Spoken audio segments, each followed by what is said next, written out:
예, 오늘은 예레미야가 이제 3장 40절에서 66절 좀 살펴보도록 하겠습니다. 우리가 아이를 키우는 분들은 다들 한 번씩 경험한 건데요. 아이들이 그 5살, 보통 7살 이전까지는 고집이 얼마나 센지 모릅니다. 아마 이러한 왕고집이 어디서 생겨나는지 모르지만 매를 맞아도 자기의 죄를 인정하지 않아. 잘못했음에도 불구하고 잘못하지 않았다고. 얼마나 우기는지 모릅니다. 왜 그럴까요? 분명히 자기가 잘못했는데 끝까지 아니라고 우기는 모습을 보면은 기가 차거든요. 저렇게 발뺌을 하는 모습 보면서 참 많은 생각을 하는데, 그러니까 빨리 잘못했다고 인정하면 매도 덜 맞고 집안도 평화가 빨리 오는데, 그러지 않아가지고 매도 더 맞고 집안 분위기도 그냥 싱숭생숭하게 만드는 모습들을 아이를 키울 때마다 경험을 하는 겁니다. 저는 그런 거 보면서 도대체 왜 이럴까 이렇게 좀 생각해봤는데, 두 가지라고 생각이 들었어요. 이렇게 되는 이유가 뭐냐면, 첫째는 이 7살 이전까지는 무서움이 무엇인지 모르기 때문에 그렇구나. 이게 무섭다라는 게 아직 몸에 다가오지 않은 거예요. 그렇겠죠. 뭐 아프다는 거, 또 어떤가 뭐 죽음이라는 것도 모르겠죠. 그러니까 이게 무서움이라는 걸 모르니까 이렇게 한번 대드는 게 아닌가. 그래서 사실은 이제 부모를 존경하려면 부모의 권위를 좀 인정해야 됩니다. 그러면 이제 부모의 말에 순종하게 되는 거거든요. 근데 이제 부모의 권위를 인정하지 않으면 부모에게서 버림받을 수 있다라는 사실을 이게 갖게 되면은요, 정말 이거 조심스럽거든요. 그런데 이제 그런 부모에게 버림받는다라는 것이 얼마나 무서운지 모르면 이제 뭐 대드는 거죠. 뭐 마치 이제 없어도 사는 것처럼. 그러다가 잠깐만 집에 이렇게 문 밖에다가 이렇게 쫓아내 보십시오. 그럼 얼마나 두려워서 난리치는지 모릅니다. 그죠? 근데 이제 두려움을 알게 되면 이제는 행동하는 게 좀 달라집니다. 초등학교 들어가면 이제 두려움이 뭔지 알게 되거든요. 아이들과 사귀고 또 이렇게 이 맞을 때 그 통증이 이전과는 다르게 좀 다가오는, 그러니까 사람이 커가면서 느끼는 거죠. 그러면 이제 부모 말에 빨리빨리 이렇게 거짓말을 하자 피하여 가든 어쨌든 간에 빨리 이렇게 순종하고 수긍하는 걸 보게 됩니다. 그런데 이거보다도 더 크게 있는데 제가 생각할 땐 그렇다는 거예요. 그 이유는 뭐냐면 이게 아이나 어린이나 다 마찬가지겠지만 이 왕이 되고 싶은 죄된 본성 때문이다라는 거죠. 그러니까 첫사람 아담이 타락한 것도 바로 이게 왕이 되고 싶은 탐욕 때문이거든요. 자신이 왕이라고 생각한다면 누구에게 굴복하겠습니까? 저는 모든 인간의 마음에 이런 탐욕이 있다 생각합니다. 그런데 그 탐욕이 보이지 않게 가득 남아있는 게 이제 이 어린아이 시절이죠. 나이가 들면 이제 그거를 이렇게 조금 이렇게 구분할 줄 알잖아요. 요건 내가 좀 아니다 싶으면 포기하기도 하고 막 이런 걸 아는데, 그래도 여전히 여러분 왕이 되고 싶지 않습니까? 그래서 모든 사람들이 우리 말에도 뭐라 그러죠? 용꼬리가 되기보다는 닭머리가 되고 싶다, 이런 표현도 있잖아요. 그러니까 뭐든지 하여튼 대장이 되고 싶은 마음이 다 있는 것 아니겠어요? 그런 거 없다고 한다면 일진이라는 것도 없을 것이고 갑질이라는 것도 없을 겁니다. 근데 그런 게 다 있어요. 그러니까 기회가 안 주어져서 그러지, 기회만 주어지면 다 일진하고 싶고 갑질하고 싶고 다 대장하고 싶은 거예요. 그래서 보이지 않게끔 그런 치열한 전략이 있는 거죠. 아이도 마찬가지입니다. 부모긴 부모인데 그래도 내가 대장 되고 싶은 이 본성이 있으니까 기싸움 하는 거예요. 부모와 기싸움 하는 겁니다. 그래서 이제 가장 먼저 부모와 기싸움 하다가 이제 지는 거죠. 두 번째는 형제들끼리 기싸움하다 지는 거죠. 이제 그런 걸 경험하면서 이 대장 되는 게 쉬운 게 아니구나 이제 알아가는 겁니다. 그러면서도 또 한쪽에는 반드시 내가 대장 되리라 라고 하는 이 또 탐욕이 있는 거죠. 그러니까 인간의 마음은 항상 이렇게 있는 거예요. 그래서 잘 이게 수긍을 안 해요. 순종을 안 해요. 순종을 안 하는 거죠. 그러니까 순종하는 것도 자기가 맞아 이게 잘못된 거야 라 해서 순종하는 것이 아니라 할 수 없으니까 힘도 없고 능력도 안 되니까 이제 수긍하는 거지. 힘만 되고 능력만 되면 언제든지 대장 되고 싶은 이 탐욕이 올라오는 겁니다. 그런 게 보는 거죠.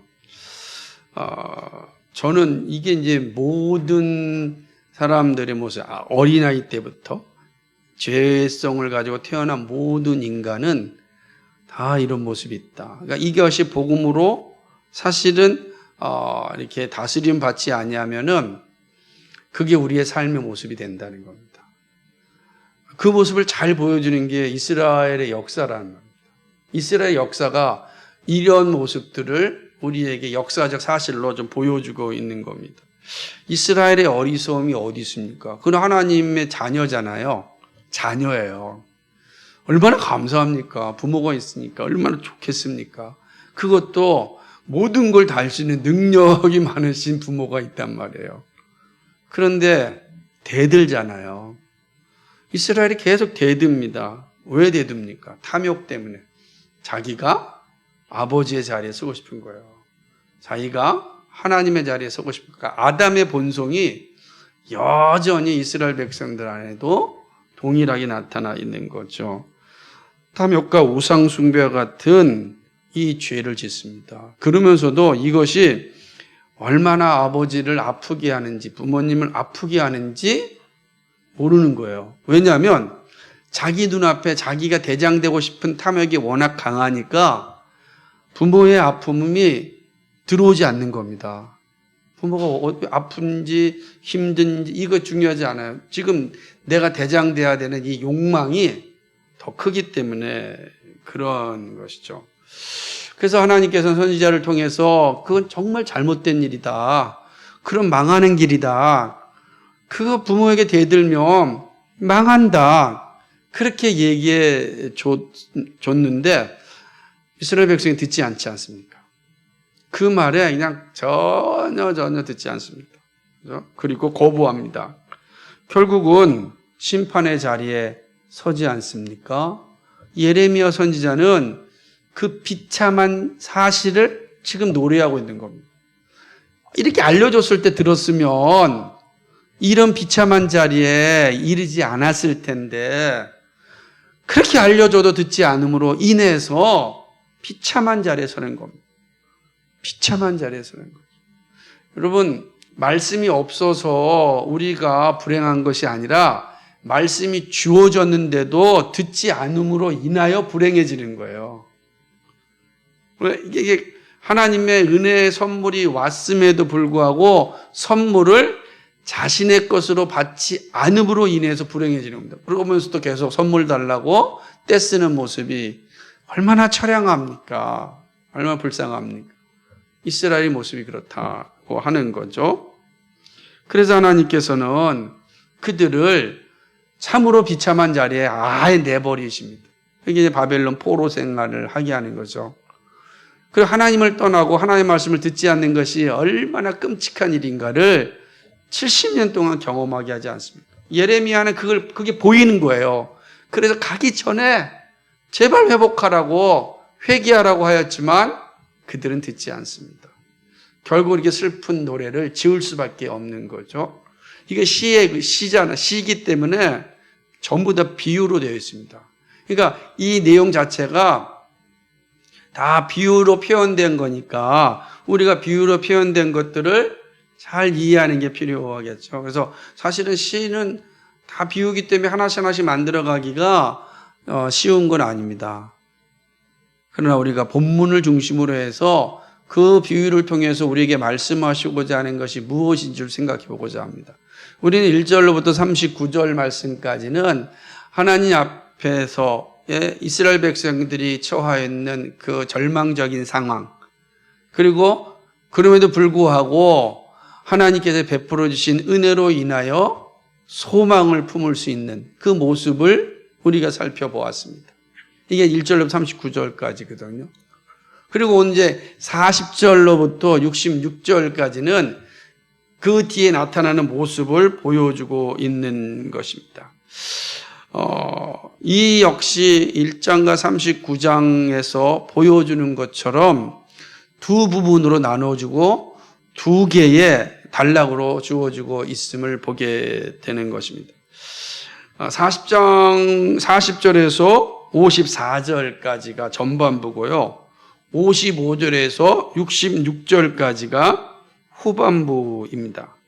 그러니까 전반부 40절에서 54절까지는 하나님께 회개하고 하나님의 자녀로 회복되기를 촉구하는 그런 시입니다. 그러니까 너희가 지금 하나님의 자녀로서 누리는 복을 받아야 되지 않겠느냐. 그러기 위해서는 어떻게 될 것인가? 너희가 누군지 확인하고 너희가 어떤 길에 있는지 살피고 회개해야 한다. 이 사실은 이제 54절까지 말씀해 주고 있습니다. 40절부터 54절까지 좀 짧게 살펴봅시다. 40절과 41절에서는 선지자는 이렇게 얘기합니다. 우리의 행위를 돌아보자라고 합니다. 우리의 행위를 조사하고, 행위를 조사한다 할 때 이 행위라고 하는 건 우리가 말하는 행동, 이런 표현도 뭐 다 포함되어지지만 이 단어의 의미에는 길, 우리의 길을 돌아보자라는 거예요. 우리의 길을 한번 돌아보자. 어떤 길인가? 사람들이 길을 갈 때는 두 개의 길밖에 없잖아요. 그죠? 하나는 경건한 길이고 하나는 죄악된 길이죠. 인생이란 두 가지 길밖에 없어요. 하나님께로 가는 길과 하나님을 떠나는 길이죠. 그러니까 지금까지 살아온 너의 길을 돌이켜봐라. 너희가 정말 하나님을 따르는 길로 가고 있었는지 아니면은 하나님을 떠나서 죄악된 길로 가고 있었는지 조사해봐라 라고 하는 겁니다. 조사해보고 우리가 하나님께로 가야 되는 길로 가지 않았다고 한다면은 돌이켜서 하나님께로 돌아가야 된다라고 선언합니다. 2절 41절이 그렇게 말하고 있는 거예요. 마음과 손을 아울러 하늘에 계신 하나님께 들자. 손을 들자는 거, 손을 든다는 것은 항복한다는, 완전히 하나님께 항복하겠다라는 뜻이죠. 무슨 말입니까? 회개를 얘기하라. 하나님께 철저히 회개하자. 우리가 잘못된 길로 갔다고 한다면 우리 손을 들고 하나님께 회개하고 하나님께 돌아가야 한다. 그게 사는 길이다 라고 이제 시작을 합니다. 그런데 43절로부터 54절까지는 아무런 이야기가 기록되어져 있는 것을 보게 되는 것입니다. 왜 그러냐면, 자, 41절, 42절에서 이렇게 철저히 하나님께 돌아가고 회개해야 될 이유를 43절에서 54절까지 하고 있는 겁니다. 하나님 우리가 지은 죄에 대하여 회개 없이는 용서하여 주시지 않습니다. 죄에 대하여 진노하시고 끝까지 뒤쫓아오셔서 심판하십니다. 회개하지 아니하면 끝까지 오셔서 심판하신다. 그런 표현이에요. 이런 내용들이죠. 보니까 진노로 스스로 가리우시고 우리를 군축하시며 쫓아오시며 우리를 쫓아와서 어떻게 한다는 거예요? 살육하사 긍휼을 베풀지 아니하셨나. 완전히 심판하신다. 뭐하지 않은요? 하나님께로 회개하여 돌아오지 않는 자는 그렇게 하나님께서 심판하신다라고 하는 것입니다. 하나님은 기도를 듣지 아니하시고 44절에 있는 거죠. 열방 가운데 쓰레기와 폐물로 삼으셨습니다. 45절. 그러니까 이스라엘 백성들이 하나님께 기도할 때 그 기도를 듣지 않으십니다. 죄인의 기도는 듣지 않으신다는 거죠. 그죠? 회개하지 않는 기도는 아무 소용이 없는 겁니다. 그리고 어떻게 만났다고요? 하나님의 자녀잖아요. 하나님의 백성이 하나님의 자녀를 열방 가운데 빛처럼 만들어진 자녀를 쓰레기와 폐기물처럼 만들었다는 거예요. 그러니까 이스라엘이 열방의 쓰레기와 폐기물이 된 거예요. 저는 이게 얼마나 가슴 아프게 달는지 몰라요. 하나님께 교회는 그리스도의 십자가의 보혈로 세운 거룩한 공동체인데 이 공동체가 회개하지 않고 죄악 가운데 서 있고 자신이 스스로 왕되기를 좋아하고 그런 교만의 자리에 서 있으면 하나님께서 이 교회를 어떻게 만드신다고요? 열방 가운데 쓰레기와 폐기물처럼 만든다. 저는 그래서 한국교회가 정신 차리지 않고 우리도 정신 차리지 않으면 우리 역시 이렇게 하나님께서 쓰레기와 폐기물로 만드실 수 있습니다. 화려한 외모의 교회가 무슨 의미가 있겠습니까? 한순간에 무너지지 않습니까? 한순간에. 예? 그렇게 되는 겁니다. 그렇게 말씀하고 있는 거죠. 대적들이 입을 벌려 놀려댑니다. 조롱하는 거죠. 46절에 보니까 막 조롱하는 거죠. 대적들이 보면서 훌륭하다 그렇게 말하겠어요? 이제 아이고 꼴 좋네라고 하는 거겠죠. 이제 이스라엘에 남은 것은 뭡니까? 47절에 있는 것처럼 두려움과 함정과 파멸과 멸망뿐입니다. 하나님의 백성 이스라엘이 처한 모습을 보여주고 있는 거죠. 자, 이러한 상황 앞에 시인은 어떻습니까? 얼마나 슬프겠습니까? 그 상황 보면서 기뻐할 사람 아무도 없죠. 눈물이 어떻게 되는 거예요? 멈추지 않습니다. 49절에 눈물이 멈추지 않네요. 그 서글픔의 그 두려움의 눈물이 멈추지 않는 거죠. 언제까지요? 하나님 살펴보시고 돌아보실 때까지. 50절을 말하니까 하나님이 다 돌아보실 때까지 내 눈물이 멈추지 않습니다.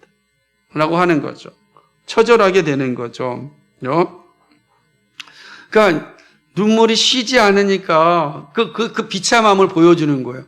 이게 멈춰야죠. 그래 기쁨의 시간이라 누릴 텐데 기쁨의 시간을 누릴 시간이 없는 거예요. 너무나 처참하니까. 너무나 그 상황을 보니까. 그렇다고 말씀하는 것이죠. 예루살렘 성 안에 있는 여인들의 아픔, 즉 약자들의 모습을 보니까 너무 마음이 아프다. 이건 앞서서 얘기했지만 이스라엘이 그 여인들의 아픔은 아마 남자들의 아픔보다 더 하겠죠. 이스라엘 안에 예루살렘 성 안에서 먹을 것이 없어서 인육을 먹어야 되는 이 끔찍한 상황이 올 때 얼마나 비참하겠습니까? 전쟁이 일어나면 항상 약자가 이제 힘들어지는 거 아니겠어요? 전쟁이 일어나면. 그죠? 아프가니스탄 보십시오. 탈레반이 탁 잡자마자 여자들의 자매들의 모습이 참 마음이 아프더라고요. 자유가 사라지잖아요. 자유가 사라지고. 자유를 주장하는 순간 폭행이 이루어지고. 약자잖아. 약자들에게 나타나는 현상이죠. 그러니까 이거를 볼 때 얼마나 마음이 아프겠어요. 정말 마음이 아픈 모습인 것 아니겠습니까? 원수들은 이유 없이 나를 새처럼 사냥한다. 그죠? 이 문제 새를 사냥하는데 이유가 없어요. 얼마나 비참한 내용입니까 이게. 나를 죽이려고 구덩이에 넣고 그 위에 돌을 얹습니다. 구덩이에 집에 돌을 얹었으니 어떻게 됩니까? 죽음이 이런 거예요. 끔찍한 상황에 주어졌다. 지금 이스라엘이 어떤 상황이 이런 상황이 된 거예요. 구덩이 속에 갇혀 있고 그 구덩이에 돌로 다 막아버렸으니 끔찍하죠. 그리고 물이 머리에 넘칩니다. 물이 머리에 넘쳐요. 이 상황은요, 어떤 학자는 어떻게 표현하고 있냐면은 이게 심판을 의미하는 사제법 의식과 비슷하다라고 이렇게 주석을 해요. 무슨 내용이냐면 이스라엘에서는 어떤 사람이 이제 죄를 졌어요. 근데 죄를 졌는데 이 사람에게 판결을 해야 되겠는데 증거가 불충분한 거예요. 그러니까 이런 거예요. 심증은 분명해요. 근데 물증이 없어요. 그럼 우리는 어떻게 하죠? 심증은 있고 물증이 없으면 무죄로 나오잖아요. 그런데 이스라엘은 그러지 않고 심증은 있고 물증이 없으면 이 사람, 재판관들, 고대죠. 재판관들이 이 사람을 강속이나 물속에 던집니다. 던져가지고 그 사람이 살아나오면 죄가 없는 거고, 죽으면 그 사람이 죄가 있고 그것이 곧 판결이 되는 겁니다. 그러니까 물을 이제 넘쳐버린다는 게 이제 그런 모습이죠. 왜 이렇게 이야기하냐면, 이건 또 시편 69편 1절, 2절에서 시인이 그렇게 노래합니다.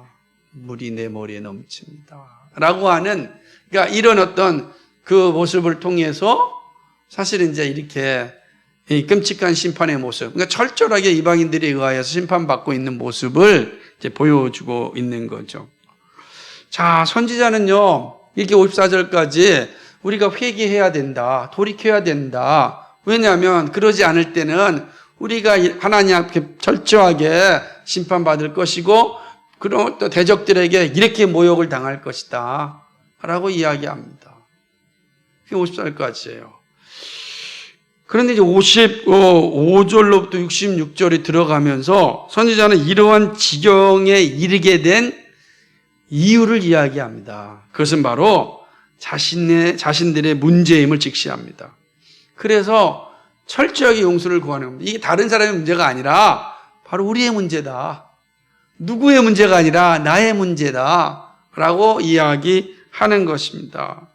그래서 보면은 55절에 여호와여 내가 심히 깊은 구덩이에서 주의 이름을 불렀나이다 라고 하는 거예요.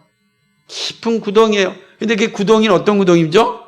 빛이 들어오지 않은 거예요. 구덩이에 뭐가 돌로 막혀 있으니까, 자, 보면은 절망적인 상황이죠. 아무 소망이 없는 상황에서 뭐 하죠? 하나님께 기도하는 겁니다. 기도해. 그죠? 절망 속에서 은혜를 구하는 겁니다. 은혜를 구하는 것입니다. 그러자 하나님께서 간구하는 탄식 소리를 들어주셨습니다. 56절을 보니까 주께서 이미 나의 음성을 들으셨사오니, 음성을 들으신 겁니다. 그리고 주님께서 말하기를 두려워 말라 하셨습니다. 주님께서 내 원통함을 풀어주셨습니다. 그리고 내 생명을 구원하여 주셨습니다. 이게 57, 58절까지 있는 거예요.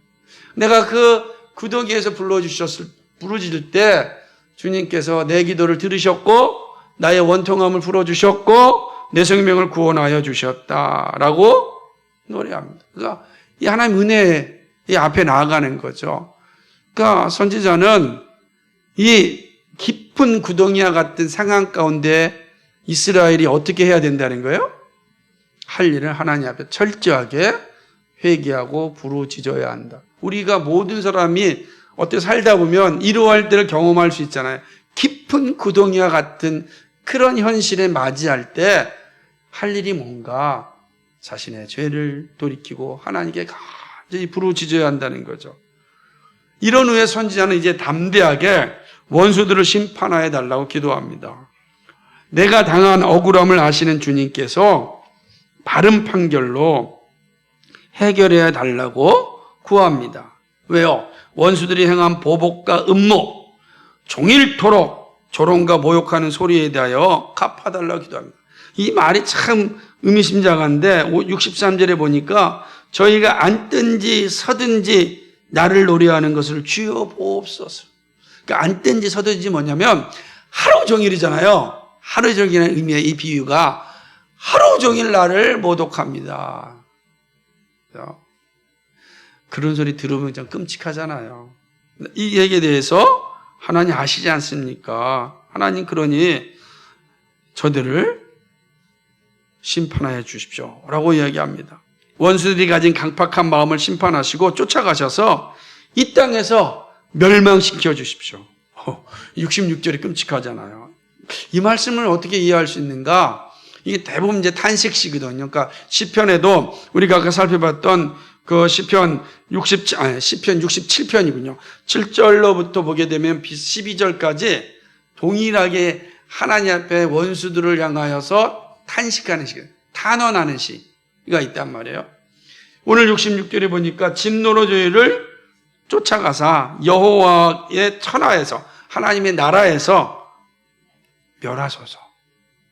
나를 조롱하였던 저들, 하나님의 성전을 모독하였던 저들, 지금 잘 나간다고 자랑하고 있는 저들 하나님 다 멸망시켜 주십시오 라고 노래하는 겁니다. 이게 이제 애가의 모습이에요. 그러니까 이 노래는 분명히 지금의 현실은 슬픈 현실이죠. 왜냐하면 바벨론에 의하여서 나라가 망하고 백성들은 다 포로로 잡혀갈 것이 명확하기 때문입니다. 그리고 성전은 온전히 파괴될 것이고 예루살렘 성은 불살라질 것이고 성 안에 있는 모든 이스라엘 백성들은 참 말로 할 수 없는 그 비참함을 겪게 될 것입니다. 그리고 그 비참함을 행하는 이들은 낄낄거리며 웃을 것입니다. 이런 상황 앞에서 어떻게 웃을 수 있겠습니까? 울음 외에는 답이 없는 겁니다. 그러나 반면에 저렇게 모독하는 저들을 그대로 내버려 두는 것은 하나님의 공의에 합당하지 않습니다.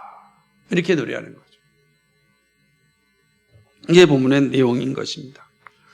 이렇게 해서 에레미야 애가 3장의 노래는 끝납니다. 자, 이렇듯 선지자는 자신들이 받은 심판에 대하여 인정하고 회개합니다.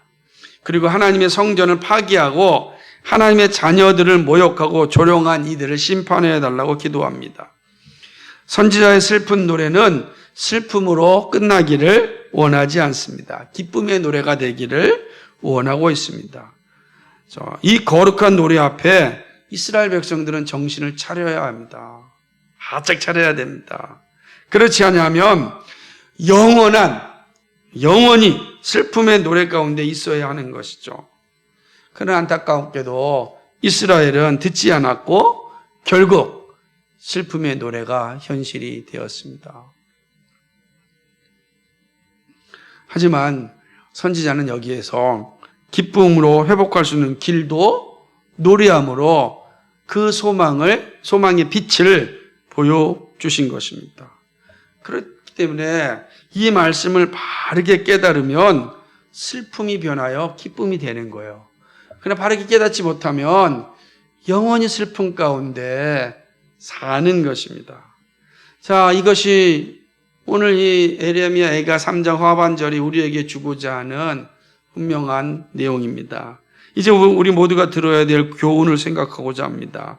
그리고 우리가 감당해야 할 것이 무엇인지 좀 나누고자 합니다. 첫째, 하나님의 사람, 즉 그리스도인은 항상 자신을 돌아보는 사람입니다. 하나님의 사람이 되었다는 것은 최고의 축복입니다. 왜 그렇죠? 하나님의 은혜이기 때문입니다. 우리가 그리스도인이 될 수 있는 자격이 우리에게 없습니다. 자격이 되면 얼마나 좋겠어요. 그러나 우리는 어떠한 것으로도 그리스도인이 될 수가 없어요.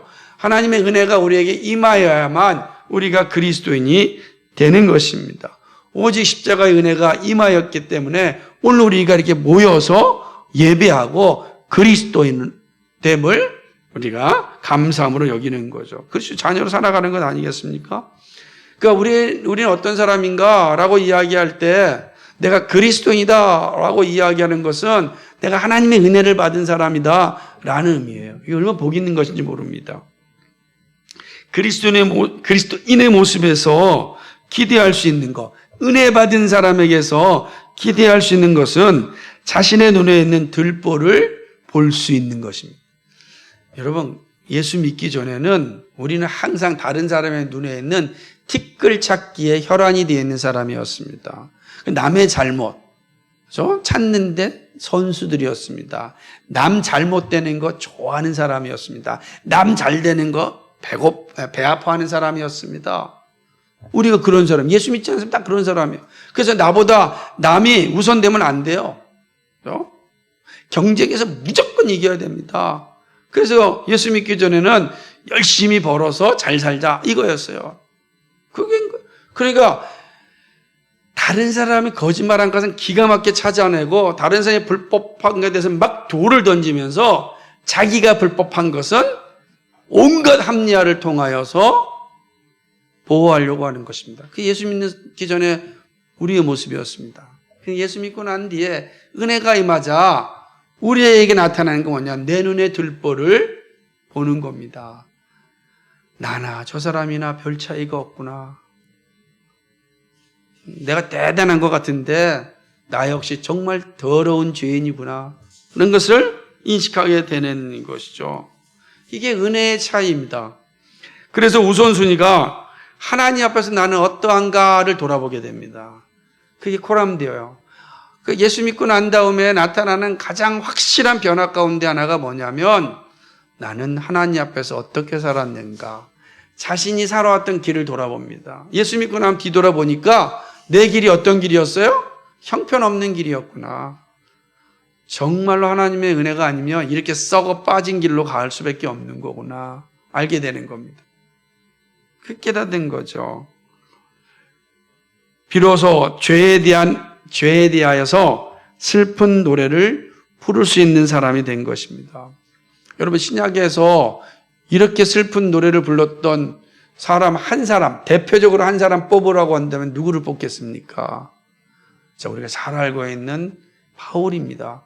바울은 예수 믿기 전에는 예수 믿는 사람들을 죽이기에 혈안이 되어 있었습니다. 자기가 의인인 줄 알았습니다. 대단한 사람인 줄 알았습니다. 근데 그 예수 믿고 난 다음에 한 고백이 무엇이죠? 하나님의 은혜가 임한 다음 고백이 무엇이죠? 나는 죄인 중에 괴수입니다. 이게 비로소 내 눈에 있는 들보를 보게 된 거예요.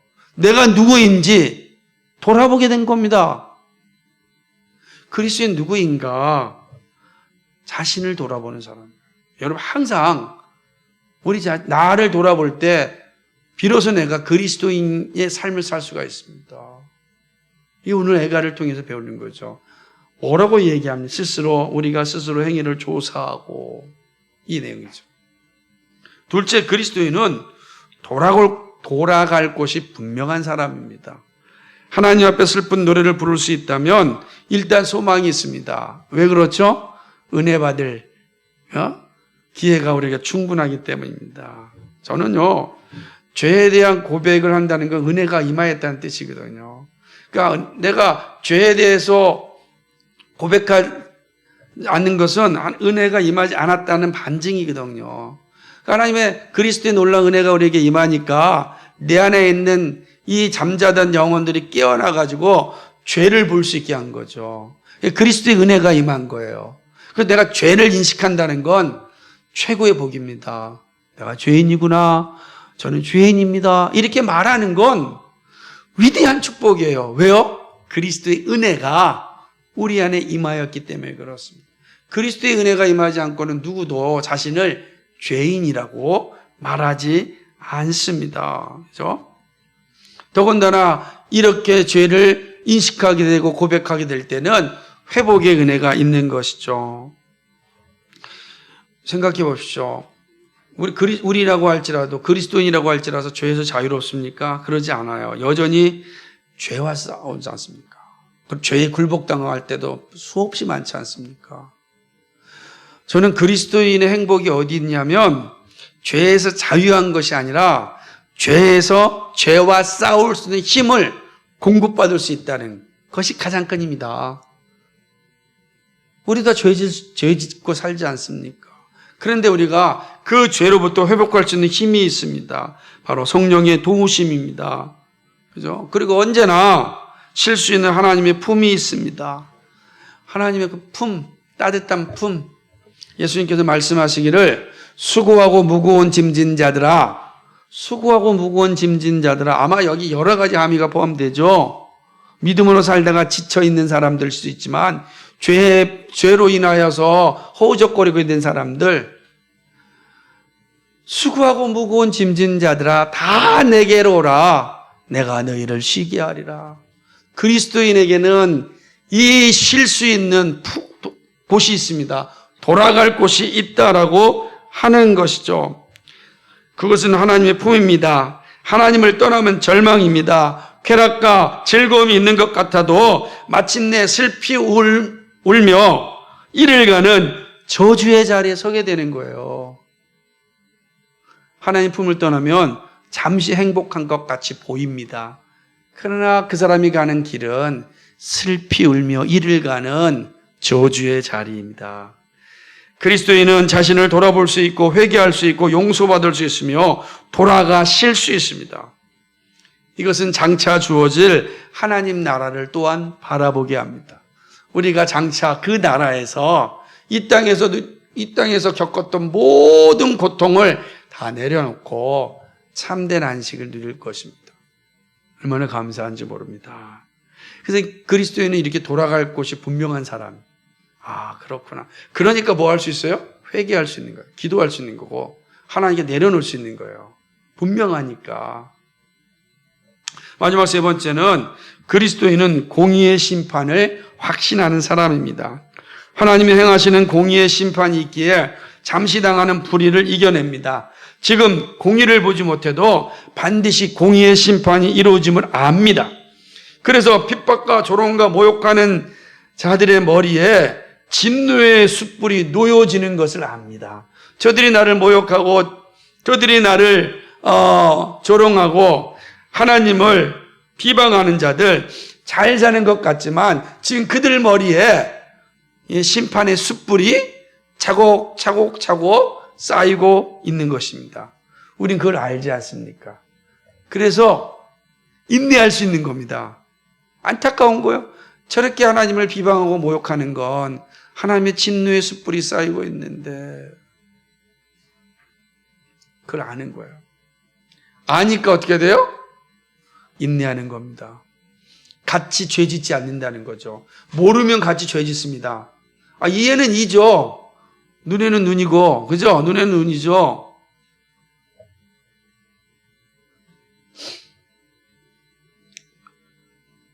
또한 하나님의 공의의 심판이 있음을 알기에 하나님께 탄원합니다. 탄원은 고난과 불의에 굴복당하지 않게 합니다. 하나님께서 천하에서 멸하게 하심을 알기 때문입니다. 이렇듯 그리스도인은 자신의 정체성이 분명합니다. 그러기에 슬픈 노래 속에서 희망을 구할 수 있습니다. 이게 예수 믿는 사람의 모습입니다. 사랑하는 성도 여러분, 21세기를 살아가는 여러분, 특별히 코로나19 시대를 살아가는 여러분은 오늘 말씀을 듣고 어떤 생각을 하셨습니까? 자, 오늘 한국교회를 향하여서 우리가 노래한다고 한다면 지금 기쁨의 노래를 부를 수 있겠습니까? 슬픔의 노래를 부르겠습니까? 저는 한국교회를 향한 애가가 참 필요하다라는 생각을 합니다. 한국교회를 볼 때 슬픈 노래가 저절로 나옵니다. 우리의 모습을 보시면 그렇지 않습니까? 기뻐하고 마냥 즐거워할 수 없는 상황이 주어지고 있습니다. 한국교회가 지금 하염없이 지금 추락하고 있는 것을 보고 있습니다. 교회 주일학, 영아부, 주일학교가 없는 교회들이 70%, 80%라고 합니다. 앞으로 10년 뒤에 청년부가 존재할 수 있을까 할 정도로 어렵습니다. 빈익빈 부익부가 확실하게 이루어져서 또래들이 많은 곳은 계속해서 모입니다. 그런데 그들이 다 수평 이동으로 모일 수밖에 없기 때문에 한계가 있는 겁니다. 주일학교와 중고등부에서 이 인원들이 공급되어야 되는데 공급되지 않습니다. 여러 가지 이유가 있지만 그중에 결혼관의 문제도 있고 자녀를 낳지 않는 문화도 있고 또 그렇게 구조적으로 만드는 현실도 있습니다. 동시에 한국교회가 보여주고 있는 건강치 못한 모습들, 결국은 앞으로 10년 뒤에 한국교회는 어떻게 될까? 20년 뒤에 한국교회는 어떻게 될까? 한국교회가 무너지면 세계 선교는 어떻게 될까? 끔찍한 미래가 지금의 눈에는 보입니다. 물론 하나님의 섭리적 사건 가운데 있기 때문에 하나님이 일하시겠지만 인간의 눈으로 볼 때는 끔찍한 게 현실입니다. 그래서 슬퍼하지 않을 수가 없는 것이 오늘의 모습입니다. 저는 한국교회를 향한 슬픔, 노래를 부른다면 첫 번째가 이 변이 된 우상숭배입니다. 변이 바이러스가 아주 무섭듯이 변이 된 우상숭배를 볼 때 슬퍼하지 않을 수 없습니다. 돈의 우상이 너무 깊이 박혀 있습니다. 더 이상 말하지 않아도 아실 것입니다. 사람의 힘으로는 해결하기가 너무 어렵습니다. 그런데 변이 된 우상숭배입니다. 돈 그 자체로 있는 것이 아니라 얼마나 많이 변이 되었는지 몰라요. 코인으로, 주식으로, 부동산으로, 그죠? 엄청나게 변이 되어 있어요. 끔찍하죠.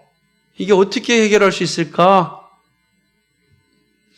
저는 성령께서 역사하지 않으면 정신을 차리지 못할 것입니다.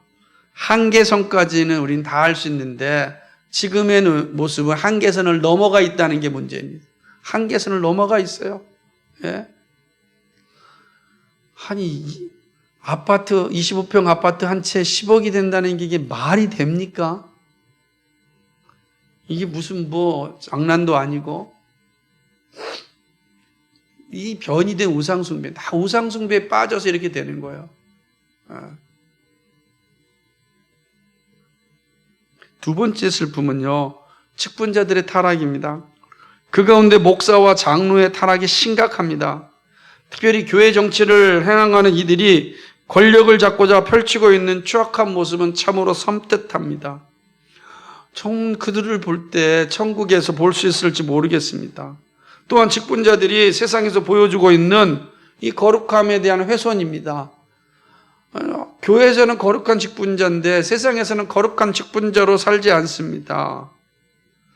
여러분은 세상에서 여러분 어떠한 직분자로 비춰지고 있는지 한번 돌아보시기 바랍니다. 세 번째 슬픔은 가벼워진 신앙입니다. 신앙이 너무 가볍습니다. 신앙을 자신의 욕구 충족의 도구로만 사용합니다. 그래서 욕구 충족이 되지 아니하면 충족을 위하여 샤머니즘 신앙인이 되어버립니다. 욕구 충족이 불필요한 것은 아닙니다. 그것 없이 신앙생활하는 건 불가능합니다. 하나님께서 그 부족한 것을 채워주기 위하여 교회를 허락하셨고 말씀을 주셨고 지체를 허락하여 주셨습니다. 중요한 것입니다. 그러나 그것이 전부가 되면 정말 가벼운 신앙이 됩니다. 욕구 충족의 신앙은 말씀을 듣는 것이 아니라 자신이 듣고 싶은 것만 듣는 불행에 빠집니다. 지금 내 부족한 것을 채우기 위해서만 말씀을 들어요. 말씀 그대로 듣지 않고 필요한 것만 듣죠. 그래서 아무리 말씀을 전해도 필요한 것만 듣고 끝나고 맙니다. 그러니까 가벼워지는 거예요. 아무리 신앙생활을 오래 해도 가벼워요. 깃털 같은 신앙이 되는 거죠. 그래서 영적 성숙이 없어진 어린아이 신앙에 머물고 맙니다. 이게 한국교회의 전반적인 모습이라고 봅니다. 마지막 네 번째로는 말씀의 묵상과 봉사의 삶이 점점 분리되어지고 있는 신앙입니다. 말씀을 많이 듣고 배웁니다. 그래서 정말 어쩌면 지식적으로는 많이 쌓아집니다. 그런데 점점 자신을 봉사의 자리에 가져가는 것에는 점점 빈약해지고 있습니다. 모든 것을 자본의 관점에서 해결하려고 합니다. 자본의 관점이 뭡니까? 기브 앤 테이크예요. 주고받는 거예요. 내가 이만큼 줬으니까 이건 안 해도 되지. 이게 자본주의의 자본주의. 그러니까 모든 걸 또 교회들이 돈으로 해결하려고 합니다. 교회가 정말 교회의 주인 되신 주인은 그리스도고 그 그리스도의 접번침받은 우리 또 역시 교회의 주인이다 라는 인식이 점점 희박해지고 있습니다. 앞으로 이러한 모습은요, 갈수록 심해질 겁니다. 새로운 세대는 더더욱 이러한 봉사하는 관점에서 점점 멀어질 겁니다. 안 그러겠습니까? 이 자기 개발을 추구하는 이 시대가 이 교회에 와서 청소 한번 하려고 하겠습니까? 말씀과 봉사가 균형이 잡히지 아니하면 건강한 신앙과 교회를 기대할 수 없습니다. 우리가 할 때 교회의 건강성은 말씀과 양육과 이 코인화의 교제 속에 봉사가 나온다. 그러니까 봉사가 없다는 건 이 세 가지가 문제가 있다는 것이고, 그렇죠. 말씀을 들었어도 자기 욕구 충족만을 위하여 말씀 들으면 결코 봉사가 안 돼요. 그러니까 아무리 교회를 다녀도 가벼운 신앙이 되면 이게 안 되는 거예요. 지금 한국 교회를 볼 때 이런 슬픔의 노래가 불려줄 수밖에 없는 겁니다. 우리 자신을 돌아보아야 합니다. 우리의 행위를 돌아보고 심판의 자리에 서지 않기 위하여 정신을 차리고 하나님께로 돌아가야 합니다. 여러분, 한국 교회의 슬픈 노래 속에 나의 모습은 없습니까? 나만의 영적 슬픔은 무엇입니까? 스스로 돌아보아 확인하고 회개의 자리에 서야 합니다. 그래야만 하나님이 주시는 기쁨을 다시 누릴 수 있습니다. 여러분, 성경이 자꾸만 너의 처음 사랑을 생각하라, 처음 사랑을 생각하라 그러잖아요. 왜 그럴까요? 처음 사랑을 잃어버리면 심판의 자리에 서는 겁니다. 첫사랑을, 너희 처음 사랑을 어디에서 잃어버렸는지 돌아봐라. 저도 마찬가지잖아요. 이 교회 처음 시작할 때 이 예배당 와서 여기 닦고 하는 것, 그 기쁨과 즐거움이 이루 말할 수 없었습니다. 근데 정말 그런 기쁨과 즐거움이 지금 있는가? 그러니까 우리가 교회도 마찬가지고 개인도 마찬가지고 정말 말씀이 묵상이 깊어지면 반드시 봉사가 깊어져야 되는데 지금 한국교회는 그런 면에 있어서 이원론적으로 되어가고 있습니다. 아주 철저하게. 그게 너무 슬퍼요. 너무 슬픕니다. 젊은 사람들이 교회 와가지고서 섬기는 것도 부족하고요. 그러니까 장년 세대들도 이제 너무나 자본의 맛에 길들여서 싫어합니다. 그러니까 교회가 이 교회의 거룩성과 주인성이 많이 약화돼 버리고 말았습니다. 많이.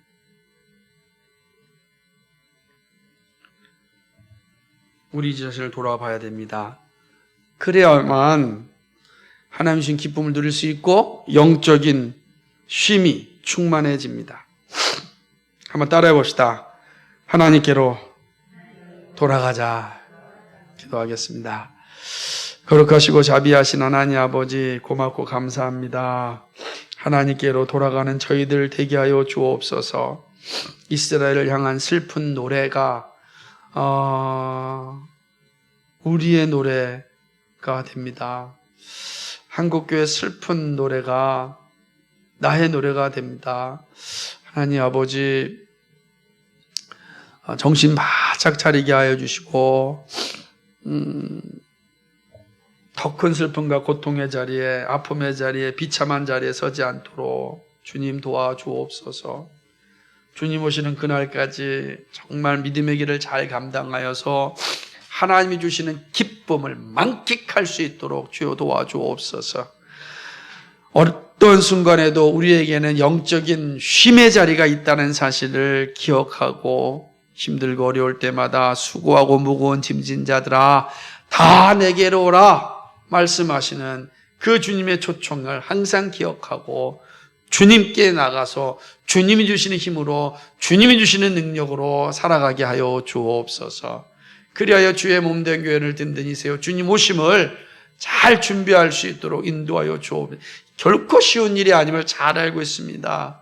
얼마나 어렵고 힘들고 지난한 일인지 모릅니다. 하나님, 그러나 인내함으로 이겨내게 하여 주옵소서. 슬픈 노래가 아니라 기쁨 노래를 부를 수 있는 우리 교회와 우리 모두가 되게 하여 주옵소서. 예수 그리스도의 이름 받들어 기도하옵나이다. 아멘.